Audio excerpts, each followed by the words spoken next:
Hi ஒருவன் 10th standard சயின்ஸுக்கான important question last 1.5 நாள் நான் 2 நாள் படிக்கவே இல்லை.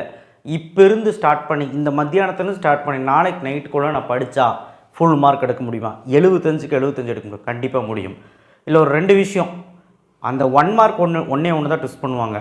புக் பேக் 1 மார்க் நல்லா படிச்சிரு, அண்ட் நான் கொடுத்த question 2 mark 4 mark 7 mark படிச்சிரு.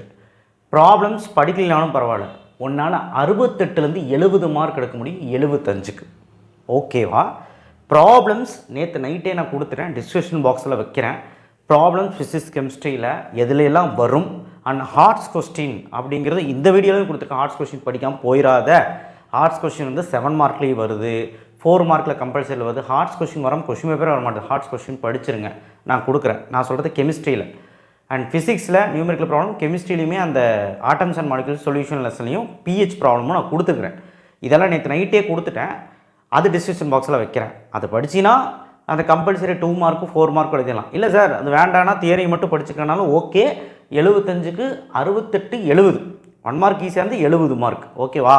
So கன்ஃபார்மாக எல்லா கொஸ்டினும் எழுதிடலாம். 4 மார்க் எழுதிடலாம், 7 மார்க் எழுதிடலாம்.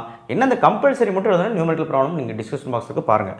அண்ட் ப்ளஸ் கம்பல்சரி ஒரு ட்விஸ்ட் வைக்க கூட வாய்ப்பு இருக்குது. IUPAC name in chemistry, organic chemistry 11 லெசன்லேருந்து கேட்க வாய்ப்பு இருக்குது. அப்போ அதில் என்ன பண்ணணும், அதில் அந்த டப்பா நாங்கள் கொடுத்துருப்ப டேபிள் அதில் இருக்க பேராவது ஒழுக்கமாக பார்த்துட்டு போகணும். பேர் எழுத தெரிஞ்சால் சூப்பர், ஓனர் எழுத தெரிஞ்சால் சூப்பர், ஒன்றும் கஷ்டம் இல்லை.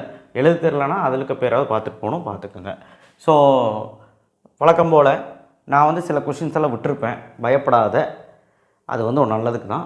நீ இதை மட்டும் படிச்சுட்டு போனாலே உன்னால் 3 7 மார்க் எழுத முடியும், 7 4 மார்க் எழுத முடியும் கம்பல்சரி. தவிர நியூமெரிக்கல் ப்ராப்ளம் படித்தா கம்பல்சரி எழுதிடலாம், அதை டிஸ்கிரிப்ஷன் பாக்ஸில் வச்சுருக்கேன். 2 மார்க்கும் எழுதிடலாம். 1 மார்க் புக் பேக் படிச்சிரு. Unit 1 2 mark.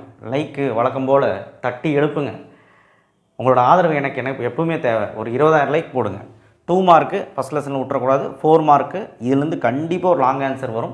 லீனியர் மொமெண்டம் தவிர எல்லாமே படிச்சிருக்கேன். நான் போன வருஷம் கேட்டதால வராது, மீதியெல்லாம் படிச்சுக்கோங்க. அண்ட் யூனிட் 2 மார்க்கு, அதில் எல்லாமே சேர்த்து 7 மார்க்கு கேட்பான், அதனால தான் இவ்வளோ கொடுத்து வச்சுருக்கேன். 4 மார்க்கில் 2 ஹைப்பர்மெட்ரோஃபியா மயோஃபியா அதெல்லாம் அது கேட்டாங்க, பட் இருந்தாலும் படிச்சிரு. லைட் ப்ராப்பர்ட்டி, காம்பவுண்ட் மைக்ரோஸ்கோப் மட்டும் ரொம்ப கஷ்டப்படுவீங்க. கான்வெக்ஸ் லென்ஸ் ரூல்ஸ் கூட படிச்சிருவீங்க. காம்பவுண்ட் மைக்ரோஸ்கோப் கண்டிப்பாக படிச்சே ஆகணும். திடீர்னு கேட்டானா பிரச்சனை மேலே பிரச்சனை ஆகிடும். காம்பவுண்ட் மைக்ரோஸ்கோப் வந்து நல்லா வரைஞ்சி ஒரு 4 பாயிண்ட் கன்ஸ்ட்ரக்ஷன் ஒர்க்கிங் ஈஸி தான். யூனிட் 3 சின்ன யூனிட்டு, அதில் ஐடியல் கேஸ் ஈக்குவேஷன் வேணும்னா பாரு, இல்லைனா வேண்டாம். போன வருஷம் கேட்டதுனால வரதுக்கு வாய்ப்பு கம்மி தான். அந்த எக்ஸ்பெரிமெண்ட்டு மட்டும் பார்த்துரு. யூனிட் 4 2 மார்க்ஸ் ரொம்ப இம்பார்ட்டன்ட். 4 மார்க்ஸ் ஈஸி தான். 7 மார்க்கில் 2 தான். முடிஞ்சால் டொமஸ்டிக் சர்க்யூட் பாரு, முடியலன்னா விட்டுரு. Domestic circuit. யூனிட் 5 அதில் வந்து ஒரு சின்ன யூனிட்டு, 2 மார்க்கு ஈஸி தான். 4 மார்க் வந்து பார்த்திங்கன்னா உங்களுக்கு ஒன்றே தான், சவுண்ட் இன் கேஸு. 7 மார்க் வந்து அந்த அல்ட்ராசானிக் வைப்ரேஷன் எக்கோ, அதெல்லாரும் படிச்சிருவீங்க. யூனிட் 6 1 or 2 சென்டென்ஸ் முடிஞ்சளவு படிங்க, ரொம்ப வீக்காக இருந்தால் வேண்டாம். பட் அது வந்து கேட்டால் கேட்கலாம், பட் இதுலேருந்து கேட்பாங்க. 10th roman number, roentgen, critical mass, stellar energy, அதுலேருந்து கண்டிப்பாக ஒரு கொஸ்டின் வரும். எப்படி ஏபின் போர்டு கூட கேட்பாங்க. 4 மார்க்கில் ஃபஸ்ட் ஒன் அது natural artificial, nuclear fission fusion புக்கின்னு, use of nuclear reactor, application of medical application in radioisotope 4 point எல்லாமே. 7 மார்க்கில் ஆல்ஃபா பீட்டா கமா கேட்டாச்சு, பட் இருந்தாலும் nuclear reactor alpha beta gamma படிச்சு தான் ஆகணும். நியூக்ளியர் ரியாக்டர் வராமல் கொஸ்டின் பேப்பரே வராது. ஃபிசிக்ஸ் இவ்வளோ தான். இதெல்லாம் படிச்சு செக் பண்ணிக்க, படிக்கலாம் படிச்சிரு, ஈஸி தான். ப்ராப்ளம் வந்து யூனிட் 2 4 6 பார்த்துக்க நேற்று கொடுத்ததில், அதில் நீ பார்த்தீங்கனாலே ஒழுக்கமாக எழுதிடலாம். Exercise example. ஓகேவா? கம்பல்சரி. கெமிஸ்ட்ரி யூனிட் 7 2 மார்க் எல்லாமே படிச்சு தான் ஆகணும். 4 மார்க் அந்த 3 ப்ராப்ளம் அதுவே கம்பல்சரியாக கேட்பான், அதனால் 3 ப்ராப்ளம் பார்க்கணும். 7 மார்க்கில் இது 2 ஈஸி தான். இது ஈக்குவேஷன் மாதிரிலாம் ஒன்றும் கிடையாது. இப்போ இது நிறைய பேர் படிக்க மாட்டேங்க இந்த கொஸ்டின். அது ஒன்றுமே இல்லை. அந்த ஃபஸ்ட்டு அந்த ஃபார்முலா மட்டும் படிச்சிட்டிங்கன்னா அந்த ஃபார்முலாவை சின்ன சின்ன ஆல்டர் பண்ணிவிட்டு ஒரு 4 ஸ்டெப்பில் முடிஞ்சு போயிடும், 7 ஸ்டெப்பில் முடிஞ்சு போயிடும். அவ்வளோதான். இது பெரிய ஒரு இதெல்லாம் கிடையாது. ஹார்ட்ஸ் கொஸ்டின் பார்த்து ரோமன் நம்பர் 8th லெசன் சின்ன லெசன், ரஸ்ட் கண்டிஷன் மட்டும் தான். ஹார்ட்ஸ் கொஸ்டின் பார்த்துரு. மெத்தட் ஆஃப் ப்ரிவென்டிங் கரோஷன், அரிமானத்தை தடுக்கும் முறை, யூஸ் ஆஃப் காப்பர் கண்டிப்பாக பார்க்கணும்.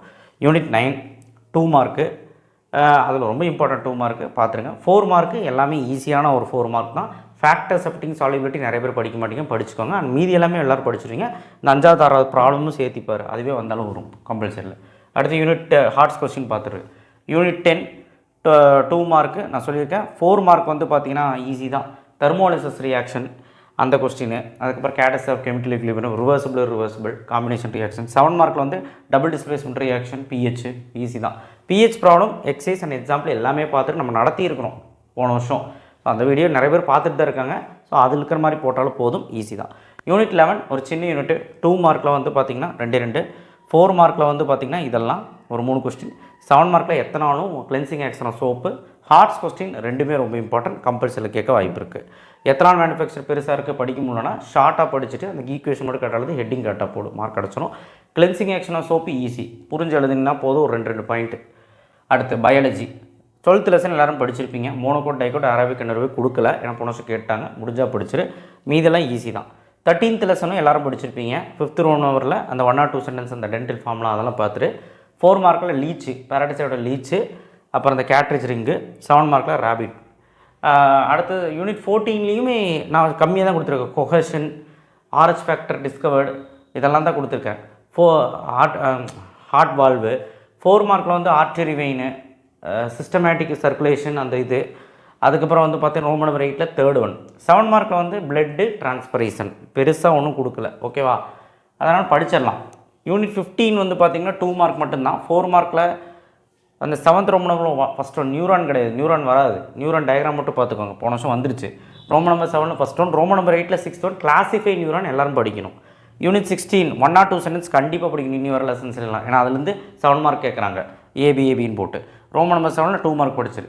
4 மார்க்கு 4மே படிக்கணும், எத்திலின்னு, அதுக்கப்புறம் கிப்ரிலின்ஸு, ஈஸ்ட்ரோஜன்னு, ஏடிஹெச் அந்த 2மே 3 இம்பார்ட்டன்ட். யூனிட் 17 அப்படின்னு பார்க்கும்போது இந்த 4 கொஸ்டின் 1 or 2 சென்டென்ஸும் 2 மார்க், ஏன்னா ஏபின்னு போட்டு 4 மார்க்கு 7 மார்க்கு கேட்பாங்க. 4 மார்க்கில் cross pollination, self pollination, advantage disadvantage easy 2 point எல்லாத்துலேயுமே படிச்சிரு. 7 மார்க்கில் ஓவியூல், மென்சுரல் சைக்கிள். நிறைய பேர் மென்சுரல் சைக்கிள் கஷ்டமாக இருக்குன்னு விட்டுருவீங்க, பெரும்பாலும் அது கேட்குறது இல்லை, கேட்டாங்கன்னா மாட்டிக்குவீங்க, அதனால் எப்படியாவது ஒரு ஷார்ட்டாவது படித்து வச்சுருங்க. யூனிட் 18 டிஎன்ஏ மட்டும் பெரிய ஆன்சர் படிச்சிருங்க, சின்னது தான் மீதியெல்லாம், அதனால் பிரச்சனை இல்லை. மெண்டில் பியா பிளான் மட்டும் 4 மார்க்கு, மீதியெல்லாம் 2 மார்க்கில் கேட்க வாய்ப்பு இருக்குது, ஏபின்னு போடுவாங்க. அடுத்து யூனிட் 19 அதுவும் சின்ன யூனிட்டு, வெறும் 5 கொஸ்டின்.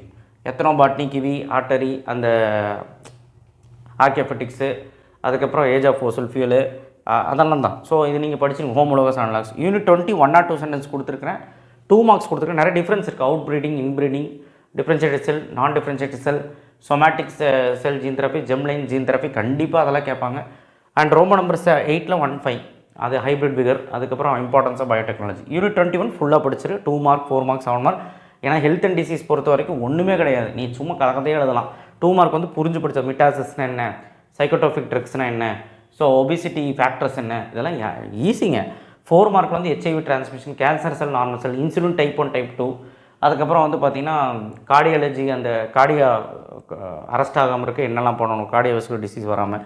ஆல்கஹால் ரீலிவேஷன் 7 mark easy. Second question cardiovascular disease வராமல் இருக்கணும்னா எப்படி நம்ம வாழ்வியலில் நிறைய மாற்றங்கள் பண்ணணும். அது யூனிட் 22 என்விரான்மெண்டலில் இந்த தடவை கம்மி தான். ரோமன் நம்பர் 7ல் ஃபஸ்ட்டும் 4th ஃபாரஸ்ட்டும் ரெயின் வாட்டர் ஹார்வெஸ்டிங்கோட அந்த கன்ஸ்ட்ரக்ஷன். ரோமன் நம்பர் 6ல் அந்த rain water harvesting importance, biotechnology, bio கேஸோட அட்வான்டேஜ் எல்லாம் படிக்கிற கொஸ்டின் தான். 2 மார்க்கு எல்லாமே படிச்சிரு. 23rd லெசன் 4மே படிச்சிரு, ஸ்டேஜ், ஸ்ப்ரைட்டு அதெல்லாம் ஈஸி தான். ஸோ அதனால் படிச்சிடலாம். நீ இப்போ உட்காந்து ஸ்டார்ட் பண்ணி ஃபிசிக்ஸ் கெமிஸ்ட்ரி நைட்டுக்குள்ளே முடிச்சிட்டிங்கன்னா நாளைக்குள்ளே பயாலஜி முடிச்சிடலாம். ஏன் நாளைக்கு மத்தியானத்துக்குள்ளே நீ ஃபிசிக்ஸ் கெமிஸ்ட்ரி இன்னிலேருந்து ஸ்டார்ட் பண்ணி முடிச்சிட்டின்னா கூட உனக்கு நாளைக்கு மத்தியானத்துக்கு மேலே பயாலஜி ஸ்டார்ட் பண்ண கூட முடிச்சிடலாம். அவ்வளோதான் இருக்குது. நீ நினச்சா எல்லாம் படிக்கல, எல்லாம் படித்தது தான். சரியா? சப்ஸ்கிரைப் பண்ணுங்கள், லைக் பண்ணுங்கள். டயக்ராம் தனித்தனியாக எழுதியிருக்கிறேன். யூனிட் 12, 14, 15, 16, 17, 18 இதெல்லாம் இம்பார்ட்டண்ட்டான டயக்ராம். பார்த்தீங்கன்னா 12th, 14th, 15th, 16th விடவே முடியாது, நீ படித்து தான் ஆகணும். அதே மாதிரி 17th லெசன்னையும் விடவே கூடாது. ஸ்பெர்மு ஓமெல்லாம் கேட்க மாட்டான்னு நினைக்கிறியா? ஸ்பெர்மெல்லாம் கேட்டிருக்கான் ஓவியோலலாம். யூனிட் 18 வேணால் விட்டுரு, பட் அட்டம்ப்டில் அது கொஸ்டின் ஆன்சராக கேட்டிருக்கான், டைப்ஸ் ஆஃப் குரோமோசோம். அதனால தான் அங்கே எழுதியிருக்கேன், பார்த்துக்க. அடல் கிளாண்டு அந்த பப்ஸ் மாதிரி இருக்க டயக்ராமு. அதுக்கப்புறம் தைமஸ் கிளாண்டு, பேங்க்ரியாஸு கேட்டுட்டு தான் இருக்காங்க, தைராய்டு கிளாண்ட் கேட்டுட்டு தான் இருக்காங்க, பிட்டுட்டரி கிளாண்டு பார்த்துக்கோங்க, ஈஸி தான். ஸ்டோமோ ஓப்பன் இதெல்லாமே கேட்குறது தான். இது எல்லாமே உங்களுக்கு பப்ளிக்கில் கேட்குறது தான். கிரவுண்ட் பிளான் டயக்ராம் ஆஃப் மோனோகோட் டைகோட்டு இதெல்லாம் கேட்குறது தான். நீங்கள் ஒரு வாட்டி கிளான்ஸ் பார்த்தா போதும், அவனே தான் டயக்ராம் கொடுத்துட்றானே சில டைம் 2 மார்க்கில். 4 மார்க்கில் கேட்கும்போது தான் டயக்ராம் நம்மளாம் வரைய சொல்லுவான். ஸோ நீங்கள் வந்து பெரும்பாலும் டயக்ராம் கொடுத்துட்றான். வீக்காக இருக்கவங்க டயக்ராம் அந்த பார்ட்ஸாவது ஒழுக்கமாக பார்த்துப்போம். 4 பார்ட்ஸ் பார்த்துப்போம் போதும், ஏதோ ஒரு 4 பார்ட்ஸ் பார்த்துப்போம், ஓகேவா? போதும், டயக்ராம் போட்டு 4 பார்ட்ஸ் பாரு. நல்லா படிக்கிறவனா ஒரு 5-6 பார்ட்ஸ் பாரு, okay. That's it. Thank you. Share பண்ணுங்கள், சப்ஸ்கிரைப் பண்ணுங்கள், மறக்காம பெல் ஐக்கானை ப்ரெஸ் பண்ணுங்கள். சம்மை பொறுத்த வரைக்கும் நேற்றே கொடுத்துட்டேன்னு சொல்லிட்டேன், அதை பார்த்துக்கங்க, என்னெல்லாம் இம்பார்ட்டன்ட் உங்களுக்கு தெரியும். ஸோ அதனால் இதை மட்டும் படிச்சு போனீங்கன்னா 70, 69, 75 எடுத்துடலாம். சம்மு சேர்த்து பார்த்தீங்கன்னா 75, 75 எடுத்துடலாம். ஹார்ட்ஸ் கொஸ்டின் மறந்துடாத கெமிஸ்ட்ரியில். தேங்க்யூ. ஷேர் பண்ணுங்கள், சப்ஸ்கிரைப் பண்ணுங்கள், மறக்காம பெல் ஐக்கானை ப்ரெஸ் பண்ணுங்கள்.